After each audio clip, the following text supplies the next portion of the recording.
Hello, neighbor. Welcome to the Dynasty Contractor, a new podcast found on the Dynasty Happy Hour platform of podcast. My name is Memphis, and I will be your host in this new show. You may be asking yourself, new show? Who the hell is this guy? Well, I'll tell you who I am. My name is Memphis. My legal name, my given name, if you will, is Randy. Randall Memphis Young, if you will. I am currently the host / co-host of the Dynasty Warzone podcast. I've been hosting that podcast for going on the last 2 years. We have dropped about 100 straight Wednesdays in a row. We've never missed a Wednesday since I've been the host. Prior to that, I was the co-host of the Dynasty Warzone, and now we are an independent podcast. Myself and my co-host, Jerry Sinclair, we talk about all things Dynasty, just like you would hear on the Dynasty Happy Hour with Tyler, Tim, and Doug, as well as all the other podcasts as part of the Dynasty Happy Hour family. So your next question, now that you know a little bit of who I am and what I do, you can also find the Dynasty Warzone on every platform that you find this fine podcast. So whether that's Stitcher, Podbean, Spotify, you name it, Apple, of course, that's the big one. You can find the Dynasty Warzone just about anywhere. Like I said, we drop every Wednesday, and we've been dropping bonus shows about every Friday for the last couple of months. So what is this show? What is this show all about?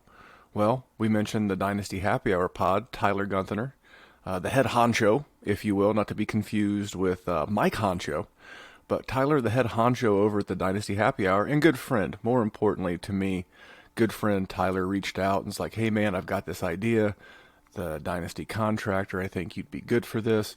What do you think? And I'm like, hell yeah, man. Because one of my big things when we end an episode of the Dynasty Warzone, I always sign off with, and we're just here to make the world a better place for Dynasty Fantasy Football. And what a better way to help my fellow Dynasty owner than to bring them on the show and talk about their lineups. So that's what this show is going to be. I'm a contractor, just like you would use, let's say you were doing a bathroom remodel, or you're doing a backyard with a landscaper. You would, look for a contractor in your area. You would work with that contractor. They would work with you, and once you've worked together, you would then have the idea of what your finished product's going to look like. That's what I'm going to do with you for your Dynasty roster. That's what this show is about. I'm a contractor. You're bringing me in. You're going to have me look over your roster. We're going to do it together, and there you go. So how does this whole thing work? Pretty simple. You're going to hear here in just a minute. I'm going to bring in my first guest. More on that in just 1 second.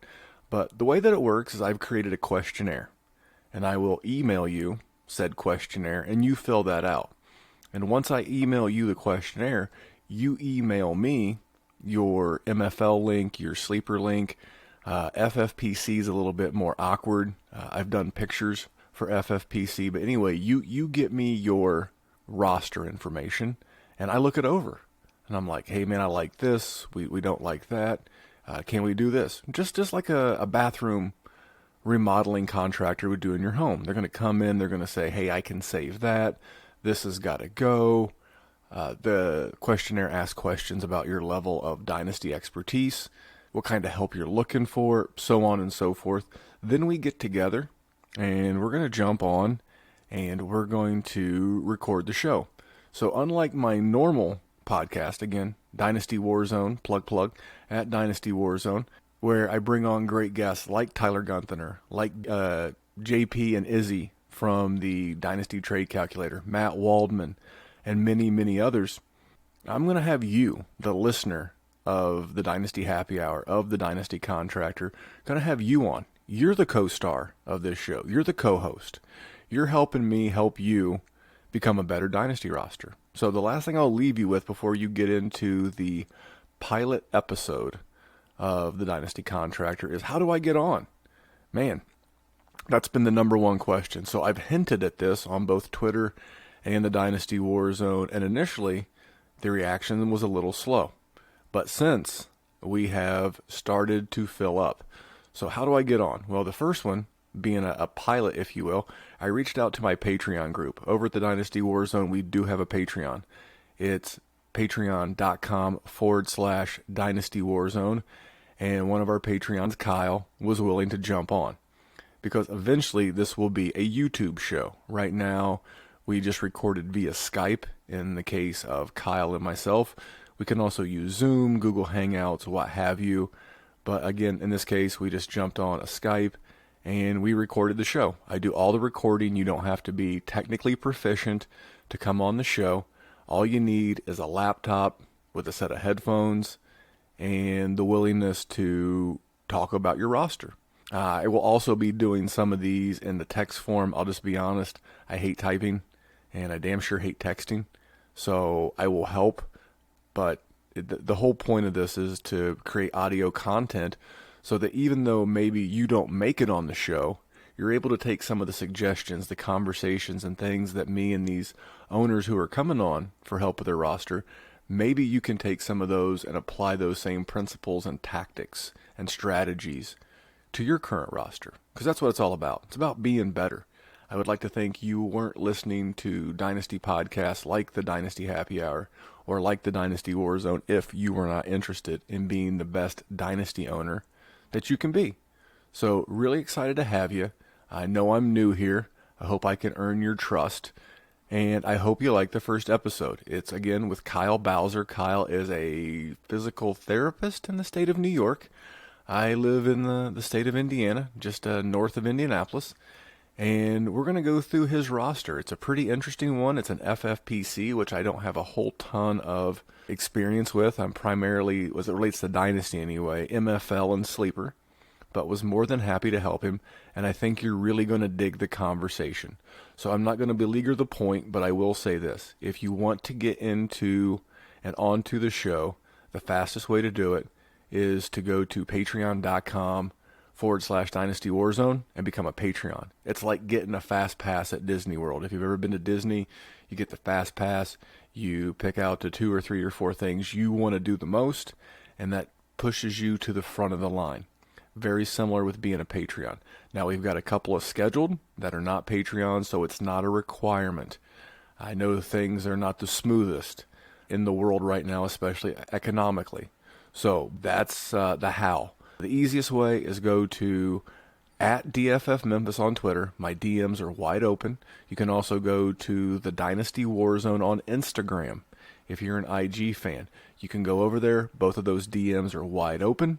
And you can leave me a message saying, hey, I'm interested. We had a young man named JC Alexander reach out to me initially when I first pushed this out, and JC is going to be on in the not too distant future. So again, if you're interested, @DFF Memphis on Twitter, hit those DMs.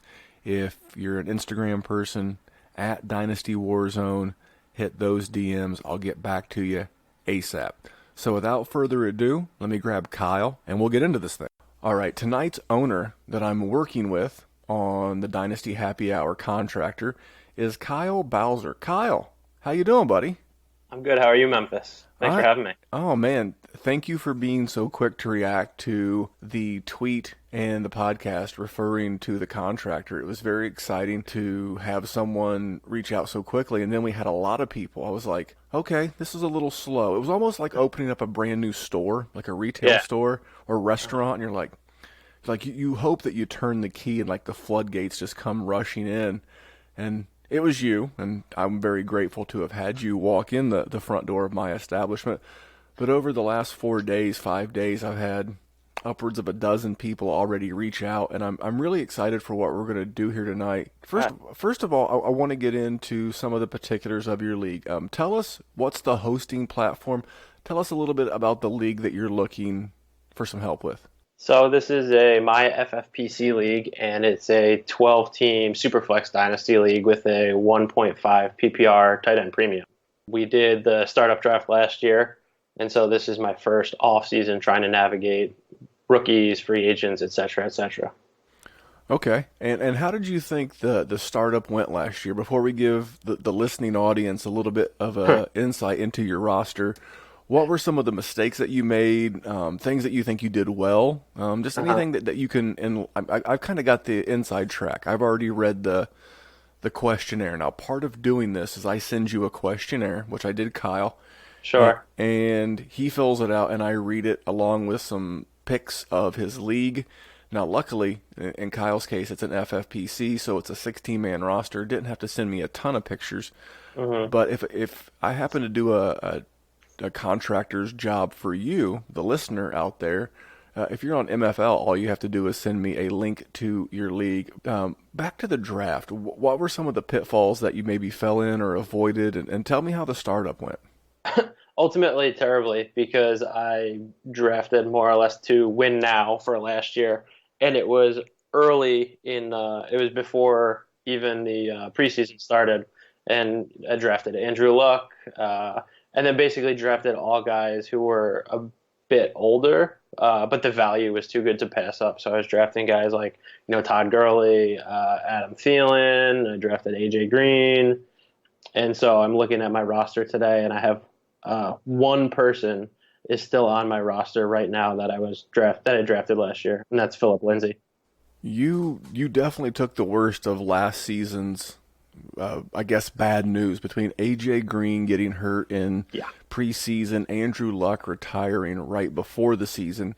Yeah. Now that is some bad luck. And looking over your roster, I'm actually glad to hear that this was not due to a bunch of ill-timed trades. It just you literally took it all the way on the chin, whether it was Todd Gurley's knee, the Luck retirement. Is this, oh my goodness, this was has anyone ever called you lucky? Not this year. No, and I'm looking at your roster, and I'm going to read this off for the listening audience. You also took a bit of a beating in 2020's free agency class. So you've got Big Ben. Now, there's a little bit of a bright spot. We're going to get to him in just a second. You've got Jacoby Brissett, which makes sense given the Andrew Luck situation. You got Tyrod Taylor, which as of recording of this show, he could be the QB in LA, and I would not be surprised if he was, because the head coach, Anthony Lynn, I believe was either the running backs coach or the offensive coordinator when Tyrod was up in Buffalo. So there's definitely a connection there. So he could definitely start the season even if they draft a rookie. So that's not horrible. And then Kyle Allen. Now, Kyle Allen is quote-unquote in an open competition with Dwayne Haskins in Washington. But here's what I'll tell you.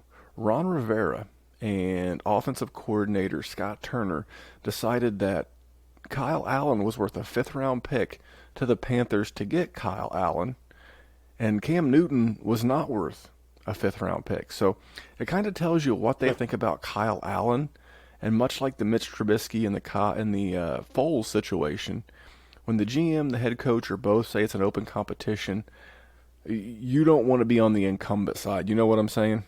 For sure, yeah. So I don't hate it. On the running backs, you got Philip Lindsay, who just got company in the form of Melvin Gordon. You got Justice Hill, who I was a big fan of coming into draft season this time last year. He has yet to fire, but we'll talk more about him. Kareem Hunt, again, another free agency hit that you took. Cleveland tagged him with a second-round tender, and he's not going anywhere. The one upside I see, and I think this guy's a low-key buy because I didn't realize this till I was doing some research for another Dynasty Warzone podcast, but Tariq Cohen had over 100 targets last year and 79 receptions. So I'm just looking at it, man. That's your QB2 right now. Now let's look to your pass catchers, where I think you've got some real stable and ascending assets. You've got Calvin Ridley. Sure. Calvin Ridley, have you seen the splits with Calvin Ridley and with and without Austin Without Hooper? right? Yeah. I was pretty stoked about that free agency move to get Hooper out of there. It's about 4 points a game with or without Hooper. Now, they did bring in Hayden Hurst, but I think Ridley is an awesome buy. Keenan Allen, he's not been killed yet. The good thing is he's the possession receiver. He's the PPR guy. He's the PPR guy plus. His stock is down right now, but his stock will go right back up once he has a quarterback. This next two guys, actually, I love both. One's on a lot more shaky ground than the other. Let's start with the guy that I love, and I think his value in Dynasty is going to double this time next year. That's Terry McLaurin. Yeah. Between the Scott Turner offensive coordinator, Turner being the guy who called 135 pass plays.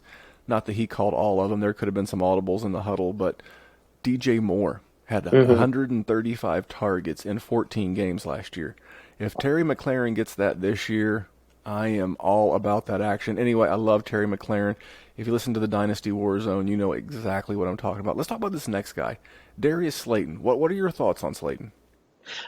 He looked like a big time playmaker for the Giants this year when he was healthy, and looks like he could be their big downfield guy if the Giants can hold off, or if I can hold off the Giants drafting a day 1 or 2 receiver this year. The one thing that you have going in your favor, at least that I think you have going in your favor, is A, Dave Gettleman's a knucklehead. Yeah. And B, the Giants are drafting 4th. If the Giants were drafting 14th, you'd be up the creek. If you know what I'm saying. 14th is going to be that magic wheelhouse where guys like Ruggs, guys like Judy, guys like Lamb are all going to go 1, 2, 3 in that order. But since they're drafting 4th, and Gettleman is a big fan of his hog mollies, and if you're not familiar with the term, that's just those big old guys up there in the trenches.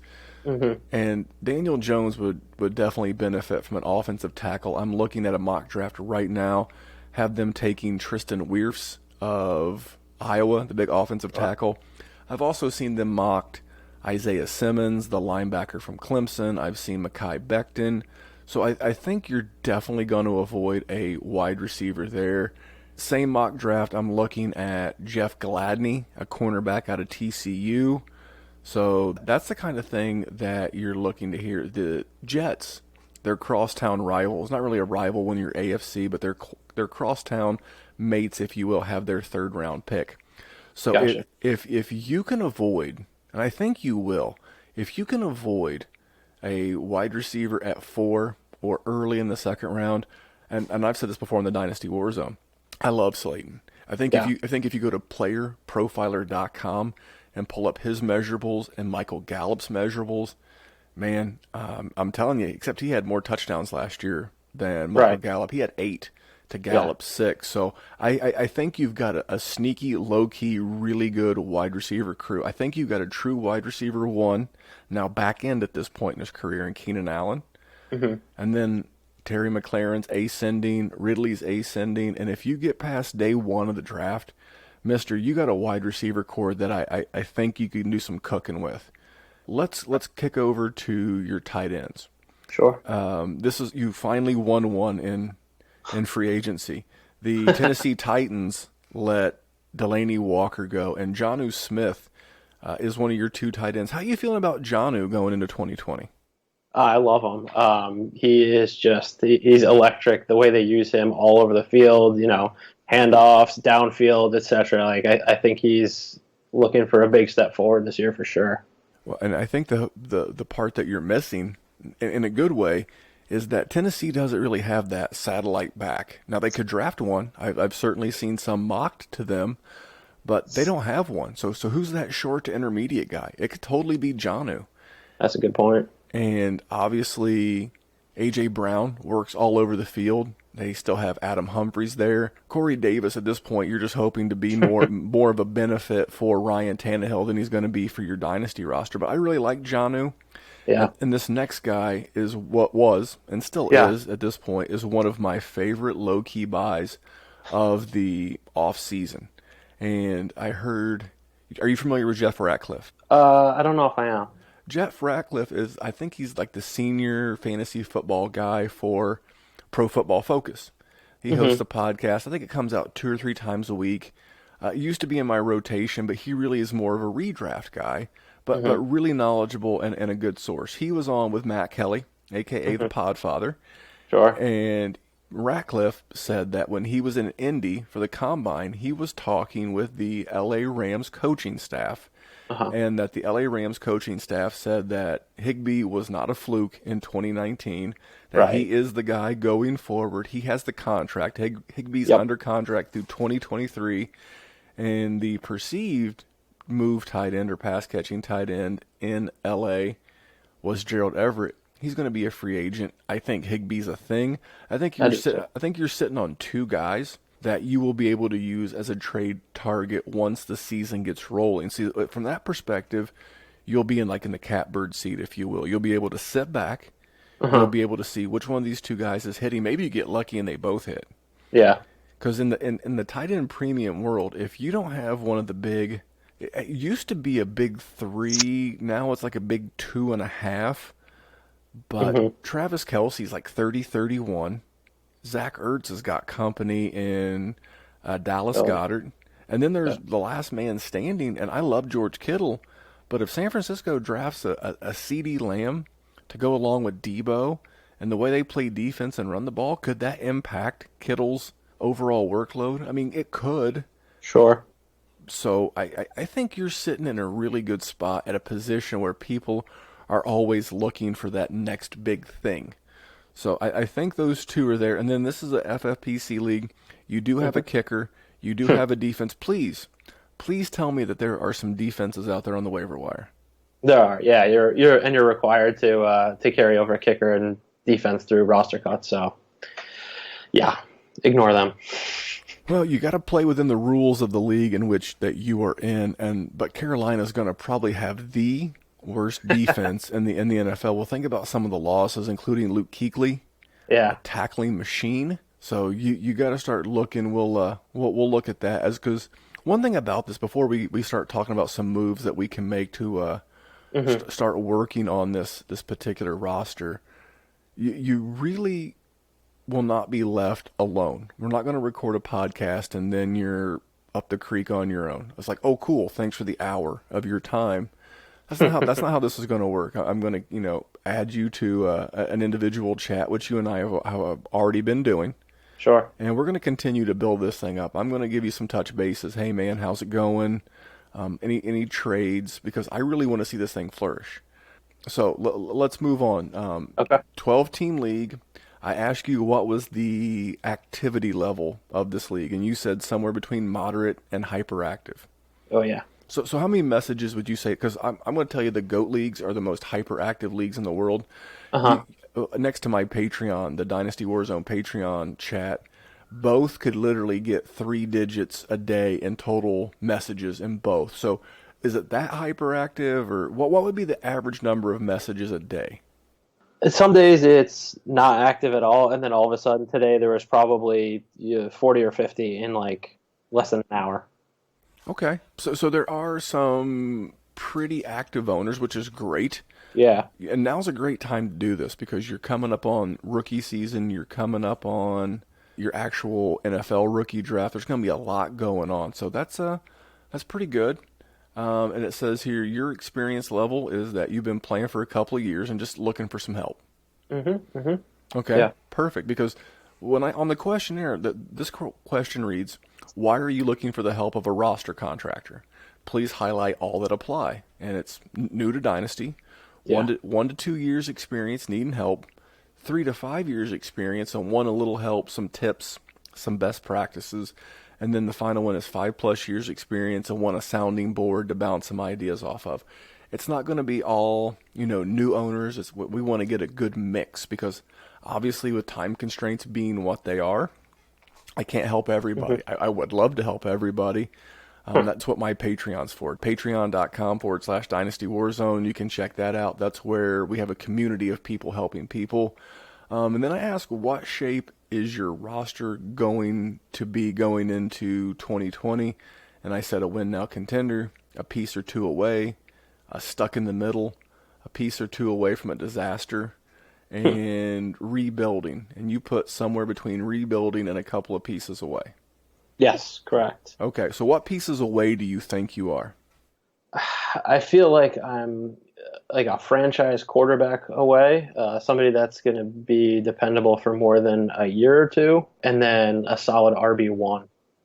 Okay, I think I have a lot of RB2-ish guys with some pass catching upside, but not that guy who's going to get 15 and 20 carries a game every week for the next 3 years. okay. Let me ask you this, without having full access to every team in the league, there's got to be a roster out there with like a Lamar Jackson and a Zeke or a Patrick Mahomes and an Alvin Kamara or a Patrick Mahomes and Barkley. There's got to be a roster like that out there, right? Yeah, I think so. So I don't want to say that you're a piece away because much like if this time last year, Yeah. had you acquired a Lamar Jackson, you were a piece away. I'll go back to I think it was 2017, yeah, 2017, where had you drafted Alvin Kamara and Kareem Hunt in the late first, early second in some drafts, Hmm. with the receivers you have and the tight ends, you would be a piece or two away. Yeah. I don't know that that's going to happen yet this year. So let's get the quarterback. You got Big Ben and what I will recall to as the Three Stooges. You've got Brissett, Tyrod, and Kyle Allen. Personally, I think you need to move Big Ben. What are your thoughts on moving Big Ben?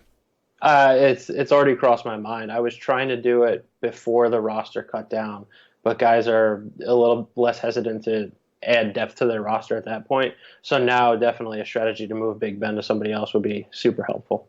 Sure. So you're past your cut downs. You know Hmm. exactly what everyone has left. So have you seen anyone that you would be targeting? Because I'll tell you who I would be targeting, but who are you targeting, or have you had any thoughts? I hadn't really had any thoughts about it yet. That's what I was going to come to you about. Okay, perfect. So if I had Big Ben, and I recently dumped a Big Ben share, I got a mid second and Robert Woods in a two QB. Now this is different. We have to start two QBs. Okay, So Big Ben had a hair more value. sure. But I think that Big Ben is the kind of guy that you have to go to last year's standings. I'm sure you have access to those. Hmm. You know who finished first, second, third, fourth, and you're hoping one of those guys had Jameis Winston. Because as of the recording of this show, where's Jameis starting?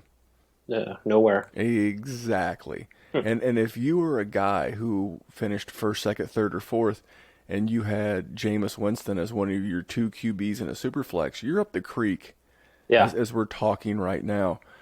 The hardest part you have with moving Ben as we speak is that Ben didn't play last year. right. So there's an old adage in the sales game. It's that Hmm. features tell and benefits sell. You know, the feature is Big Ben, starting quarterback, Pittsburgh, blah, blah, blah. Let me tell you how it benefits you. It benefits you that Ben recently reworked his contract. Do you know Ben's dead cap number, top of your head? No, what is it? For 2020, Big Ben's a $43.5 million cap hit, and Oh, in 2021, $44.5 million.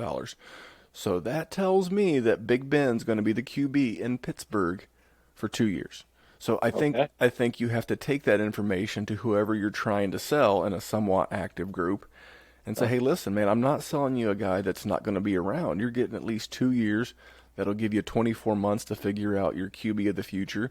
I'm not going to be a contender. Just basically throw yourself under the bus. I'm not in your way. I'm trying to help you. You're helping me. right. I'm looking to next year, and I'm looking to help make you better, and I'm looking to build. And I think you sell that. I think you also have to sell the potential Ben person you're trying to unload him on is that he was the QB3 in 2018, and that he was the QB10 Hmm. in 2017, and that he's averaged 17 and a half points per game in this scoring format over the last since 2014. So the last 5 seasons, he's been a solid QB1, QB2 ish with upside. I mean, who doesn't want Sure. that, right? Yeah, yeah, yeah, yeah. So I think that's where you're going. If you're looking to move just Ben and not get a quarterback back, you're probably going to get, at least in theory, it's a bad time to be trying to acquire rookie picks. Would you agree?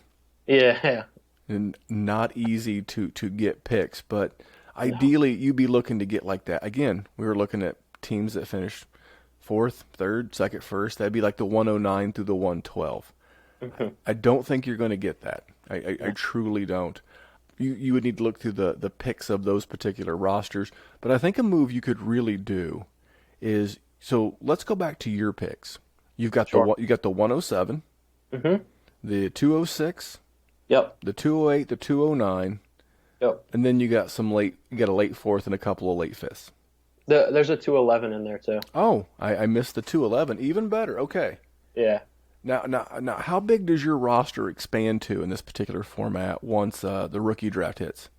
So you can have as many guys as you want, I believe, between now and the next roster cut down date, which is like a week before the regular season starts, and then it will have to go back down to 22 ultimately. Okay, so you got 16 currently. You've got, I'm looking at 8 rookie picks. So you're going to be okay. Yeah, You're going to be okay. So good. I was a little concerned. I didn't know the exact roster configuration. I've only done a little FFPC, excuse me. It's not my bag. gotcha. But I do like where this is going. So you have 4 seconds and a first. Mm-hmm. Man, I'm telling you, I'm taking Big Ben and that 206, and I've got 4 quarterback targets for you. Are you ready? Yeah, let's hear him. Okay, now the hardest guy to get your hands on, just because he's a bro's bro, and he's very polarizing, and we either love him or hate him, and that's Baker Mayfield. Okay. It's Baker Mayfield. It's, hey man, this guy's never finished above QB 18 on a season in his 2-year career. Okay. Most calculator services, the Dynasty Happy Hour, our hosting platform has one, as well as many others. Baker is a pretty fair value for Ben and like that 206, 208. Okay. I would gladly give the 208 and Big Ben. You may have to give the 206, and this may not be a deal you get done till around draft season. Gotcha. You're hoping that Baker, which is probably not based on the fact that you did the startup last year, someone probably invested major draft capital during your startup to get Baker. Yeah. Might be a tough buy. Next one. Yeah. Next one is Jimmy Garoppolo. Okay. That defense lost a couple of pieces. Most notably was Buckner, the All-Pro defensive tackle, who's now a Colt. God bless, because I'm a Colts fan. That defense may not be as good. I would say Arizona's offense is better. The Seattle offense is always solid, and then the Rams offense is always solid. So you're going to have 6 games with some point scoring. Man, Jimmy Garoppolo. Maybe the last impression was him overthrowing Emmanuel Sanders in the Super Bowl. Maybe they used him in a DFS. I don't know what the current taste in someone's mouth is for Jimmy Garoppolo, but he would be someone that I would, again, offer that 208 and Big Ben for Jimmy Garoppolo, especially as the draft gets a little bit lower. Because if you manage to get Jimmy Garoppolo, what do you get? You're getting a guy who's 28 years old in a Kyle Shanahan offense with George Kittle, with Debo. There's rumors they're going to draft. I've seen Henry Ruggs, which Henry Ruggs is the perfect wide receiver for that offense, in my opinion. You got Henry Ruggs pulling the top off the defense, allowing both Debo, the running backs, and Kittle to work in that short to intermediate area. It would be a thing of beauty. We'll have to wait and see. But I think that's a move I could make. My third target would be Sam Darnold. Okay. The hardest part with Sam Darnold is that, again, his owner has been waiting for him to fire, and we're like just a touch away from him getting ready to fire. So he may be tough, but again, if you can give that 209, 208, and Ben, especially if he's like the QB3 for one of these contenders, that's what you're really hoping for. Yeah. Maybe you can pry him away. And my last target is the most hated man in fantasy football. Do you know who that is? How was that? It's Jared Goff. And I don't Oh, know. yeah. I don't know if it's because he's handsomer than you. I don't know if it's because he's richer than you, and he's like $135 million richer than you. Yeah. I don't know. Just a tad. A couple of bucks. Just a couple of zeros. A couple of commas. What are you talking about? Zeros. He is a guy that in 3 years with Sean McVay, he's never finished worse than QB 13 in the format in which you play. He's not lost a weapon. As a matter of fact, in my opinion, he's kind of quasi-gained a weapon in Higbee. Cooper Kupp will be another year removed from his ACL. As of the recording of the show, Brandon Cook's still your deep threat. You still got Robert Woods. They've got to figure out the running game a little bit. And their defense lost like 5 players. And their defense was to defensive free agency what your roster was here in fantasy football free agency. You just got robbed. You got robbed and jobbed. So that defense is going to be worse, which means the offense is going to have to score points. I'm telling you, if Ben and the 206 get you Jared Goff, and I think you're stealing. This is a guy who's going to be with Sean McVay for a long time, going to be productive for a long time, and he is one of my top buys. So those are some moves that I would suggest you go out there and make at the quarterback position. Okay. I like that. All right. I like Goff. All right, I'm a big Goff guy. I think if you're Goff is the kind of guy that if you turn him into your QB2 and you happen to hit Pater on a quarterback in this draft class, Right. you are money. Now, Right. now I want to talk about the draft class a little bit before we get to your running backs, and then we'll wrap this up real quick with a little bit of Sure. overall strategy. Okay. What are you thinking with that 107 in a super flex? I'd love to hear your thoughts. So ideally, Herbert falls, and I can get, assuming he gets early draft capital, but which right now I think he's being mocked generally in the top 10 as the third quarterback off the board. So that would be great. If not, I hope I can land a running back, one of the top three running backs with a good landing spot, or CD Lamb or Jerry Jeudy. Well, we're kind of along the same lines here. Now, the 107, let's think about this from an actual draft. Sure. Who's your 101? Burrow or Tua probably. So who would be your 102? The other of those guys. Bingo. So who's the 103? I think running backs might start falling then. I have a good feeling that you're correct. It's probably going to be JT, Jonathan Yeah. Taylor, or DeAndre Swift will go at the 104. Okay? Right. So now we're at the 105, and this may be roster dependent, Right. but at the 105, I still think you're going to get Cam Akers or J.K. Dobbins. Right. So then at 106, I depend again, roster dependent, but at the 107, you're looking at one of the big four running backs, which again, for if you didn't pick all that up, which is Jonathan Taylor, DeAndre Swift, Cam Akers, and J.K. Dobbins, or one Right. of the three quarterbacks, which is Tua, Burrow, and Herbert. You're absolutely right. You're hoping that Herbert winds up a Charger, and that you can get him at 107. Yeah. What would be your plan at 107 if he was gone? Uh, Probably running back because I definitely need a running back that lands in a good spot. So if somebody lands in, Tampa or Miami or I forget what the other great landing spots are, I'd be okay with that as well. Well, you kind of nailed most of them. The only quote-unquote good landing spot is Miami, in my Yeah. opinion. I think Jordan Howard is looking to get deja vu in 2020 Yeah. where he comes in as the quote-unquote starter and gets taken over by a rookie, and the other one's Tampa Bay. Because if you can't block for a 43-year-old statue of a QB, your job is not going to be very safe. They did not give Tom Brady 2 years and $50 million guaranteed, every penny, Wow. to let Ronald Jones get him destroyed. So my thing is if the quarterback that you don't like there is not there, one of the big three quarterbacks, I would just simply say, how long do you have between picks in this format on the rookie? I think it's 8 hours. I would just put a note out in the group chat, guys, this pick is 100% on the board. Yeah. If you're interested, hit me up. I think that you're really a year away from adding a running back. Now, we could talk about some of the running backs that you could get in the round two with all these picks.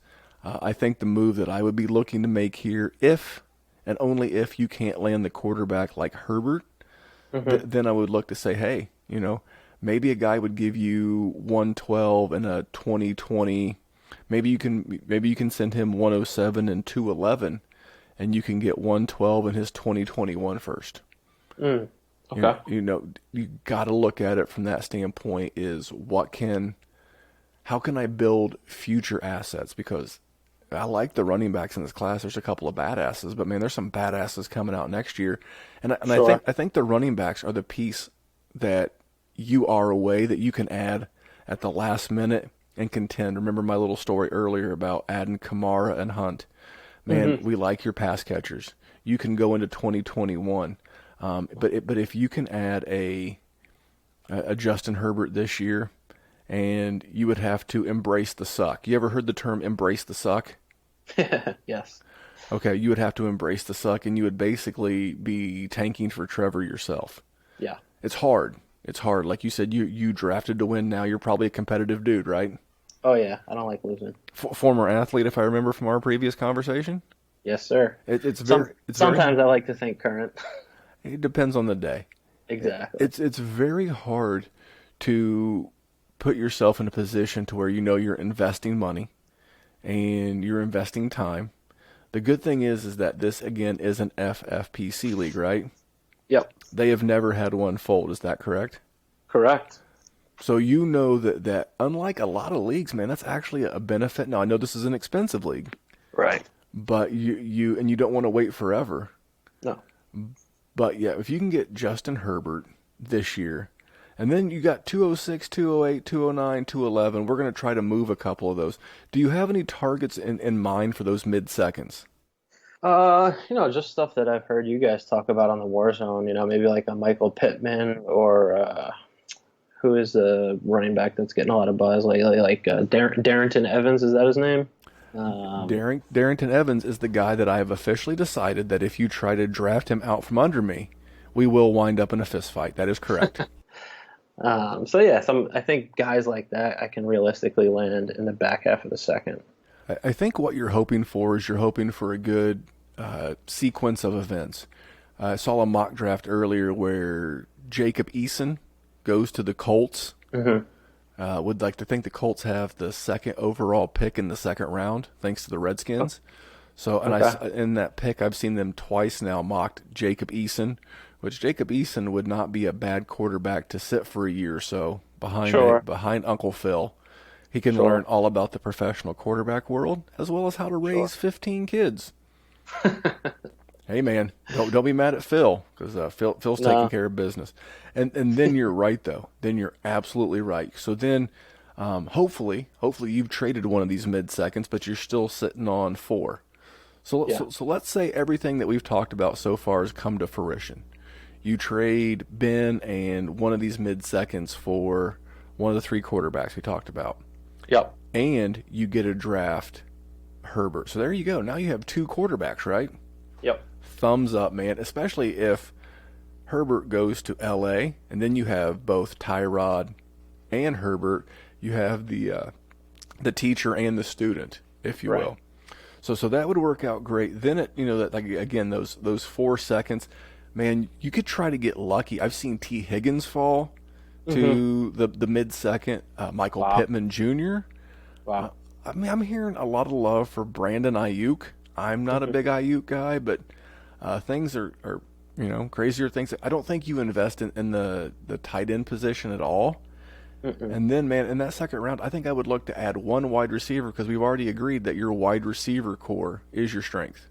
For sure. So, if there's a Pittman, a Higgins, maybe Ruggs falls that far, Twitter, and Dynasty owners hate him, Brian Edwards, Okay. Right. Laviska Shenault, Okay. let the NFL tell you what they think about these guys. If these guys are day 2 wide receivers, Right.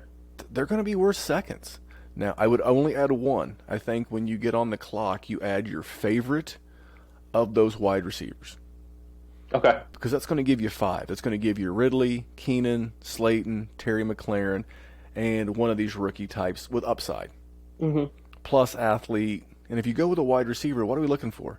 The best coach, the best offense, the best quarterback, all the pluses. The last thing I want is the guy who goes to Buffalo, no matter how good he is. Why? Josh Allen's not the most accurate cat around. They just traded for Stephon Diggs. I'm looking for the guy that goes to Houston. Yes. The guy who's there to suck up some of DeAndre Hopkins' 160 vacated targets. Right. But once you get one of those wide receivers in the second round, that would still leave you, based on my math, 3 other second-round picks. Man, that's what I'm trying to hammer out a Keyshawn Vaughn. Yes. Based on the fact that you have no thirds at all, I would reach early for Josh Kelly if you like the place where he landed, running back out of UCLA. Okay. Anthony McFarland. Okay. I do not like Zach Moss. I do not do it. Kind Me of feel neither. like Dr. Seuss. I do not like him with green eggs and ham. I just don't do it.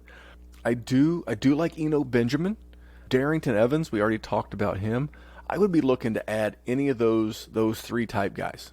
Okay. And then because, again, how many wide receivers can you draft in this draft class that are going to break your starting lineup every week? Yeah, not many. Exactly right. So you get into that 4th round pick, those 2 fifths. I would be looking for guys like Javon Leak, Salvon Ahmed, Levante Bellamy, who was a big who was a big bump up from Maurice Jones-Drew, and a guy that I absolutely love that I'm saving a fifth-round pick for everywhere, unless he gets the Twitter steam between now and your rookie draft, and that's James Robinson. Remember that name, James Robinson, out of, I believe it's Southern Illinois. Mr. Robinson has a big fan in Shane Hallam, and I'm a big fan of Shane Hallam. Okay. So those are some of the things I think that you can do with this roster, man. I mean, I know you've got a couple of bucks wrapped up into it, but it only takes one. Yeah. And I would tell you with some of those seconds, I would also, if they're there, I mean, if you had a more established, lineup, maybe you had only one quarterback, but maybe it was like a Watson or a Lamar, and maybe you only had one running back. Okay, you need to take some big swings. You cannot, try to hit a lot of doubles. I think you have to hit a double with that first. Solid. Put the ball in play. I know I'm using a baseball term for a fantasy football podcast, but you're just going to have to work with me. All good. But you got to take big swings in the second round. If a Jalen Hurts is there, again, a Jacob Eason's there, what are the odds of a second hitting? For me, seconds are like blackjack. If you play them stone cold perfect, you're going to hit about 50% of the time. If your process is virtually flawless, you'll find a suitable player that'll be a contributor to your dynasty roster half of the time. But I would much rather hit on Jalen Hurts at the 206 or the 208 unless you trade one of those away. Because I know that if Jalen Hurts hits to the maximum of his potential, now you changed your roster. That's exactly right. Yeah. Versus if, like, say you take a Brandon Ayuk or a Michael Pittman Jr., who I love Michael Pittman Jr., but if those guys hit to the peak of their ability historically, it's a nice asset. But again, you're at that point you would be debating between Darius Slayton and Michael Pittman Jr. for your wide receiver 4 on a given week. Right. So that's what I would tell you. I would look from this draft class. You've got a bunch of picks. I'm looking at the 101. We're hoping's a quarterback. Yep. 206 or 208. I'm hoping you're trading for a quarterback with Big Ben. Yep. 208, 209, 211. We're going to get one wide receiver and a couple of running backs. And then 408, 504, and 511, we're going to go for the best running backs available. Okay. Remember, man, a couple of years ago, your man Philip Lindsay, he wasn't even drafted in most rookie drafts. Sure. So remember my motto, I've been saying it for years, draft running backs and trade for wide receivers. Okay. I like it. So that's what I'm seeing overall from this roster. I love the fact that your wide receivers are kind of already there because the average lifespan of a wide receiver is much more significant than it is with the running backs. That's why I'm not opposed to having you just trying to, piece it together week by week with a Lindsey and with a Kareem Hunt or with a Tariq Cohen. Right. Yeah. And then because we're also gonna talk trade, you're gonna patch into me during your rookie draft and say, hey, what do you think about this? And every pick you have, because you're not a contending, a hardcore contender. You could get lucky. Things happen all the time. But for sure. Every time you're on the clock, it needs to be, hey, guys, and always sell them a line of BS. I do it all the time. Hey, guys, kind of busy at work right now. I'm setting an alarm on my phone. I'll probably be making my pick right up against 8 o'clock. I will be taking offers on this pick all the way up to the bitter end. And if maybe you can move back a couple of spots and pick up a 2021. Yep. You're just looking to build your draft picks up. Or if you see something you really like at the 105, like maybe the guy at 106 is, in prime position to take Justin Herbert out from under you. Maybe at that point you've got to take that 107 and 208 and move up to 105. Okay. And tell that owner, just shoot that owner straight. Hey, man, listen, I'm going with a quarterback. I have a good feeling that 106 is wanting 1-2. I don't know what he'll do. You're probably still going to get one of the big 4 running backs that you want, plus a little extra capital, and it's a win for both of us. I like that. One of my best things is being honest with people, which sounds counterintuitive. I'm honest with everybody. Not really. In Dynasty, you think being sneaky and, kind of skirting the facts a little bit. Man, you'd be surprised. Sometimes just some good old-fashioned, honest conversation can get some deals done. I like it. All right, man. Well, Will do. I think we're on the way. You're going to continue to stay in contact with me, Of course. and we're going to get this thing built back up. I'm looking forward to it. I'll tell you, this year in 2020 was starting the Contractor Series, got going on over at the Dynasty Warzone Patreon. I think I'm more excited for the people I'll be helping via the Contractor and via the Patreon than I am for my own drafts. I mean, don't get me wrong. I'm really excited for some of my drafts, but Yeah. the biggest thing, so this being the first one, the pilot, it'll probably be the roughest one coming out of the gate because much like the Dynasty Warzone, I don't know what I want this to become. But I'll tell you an interesting story. We got just a minute for a quick story? You good? Yeah, let's hear it. Okay. So many Yep. years ago, I was a young assistant store manager at Dick's Sporting Goods, and I was helping in the golf department on a busy Saturday. Like April, like right around now, the weather's breaking, people are getting out, the golf department's busy. We had a PGA pro. His name was Jim. Jim's the nicest person I've ever met, by the way. Would give you the shirt off his back even if he didn't know you. Super nice person. And it was busy. And I'm like, he's spending like 2 hours with this guy. And I'm like, man. And I'm up there helping. And I'm just getting my ass kicked. And I'm like, Jesus Christ, Jim, help me out, man. You're killing me. So finally he spends all this time with this guy. He hits like every club in the building and buys nothing. Right? Buys nothing. I'm like, man, Jim, you spent 2 hours with that guy. And he looked me dead in my eye. And mind you, at the time, he was probably 65, 70. He had been a course PGA pro, like he ran the business and was the teaching pro for like 40 years or something, 35 years. He looked me dead in the eye and he said, Randy, it's not always about selling stuff. It's about helping people. I like that. And man, that was one of those pearls of wisdom that have stuck with me forever. It's not about selling something. It's not about selling the contractor service. It's not about selling Patreons. It's about helping people like you, helping people that are interested in being better Dynasty owners. It's about spreading knowledge and helping people get better, man. But thank you for being the guinea pig. Thank you for being on the pilot episode of the Dynasty Happy Hour Contractor. My pleasure, Memphis. Thanks for having me. All right, man. Well, listen, I am Memphis. You can find me still today at DFF Memphis. If you're interested in the contractor service, it's my investment back in the Dynasty community. But on behalf of Kyle, I am Memphis, and we'll see you again real soon here at the Dynasty Happy Hour Contractor. Take care, guys.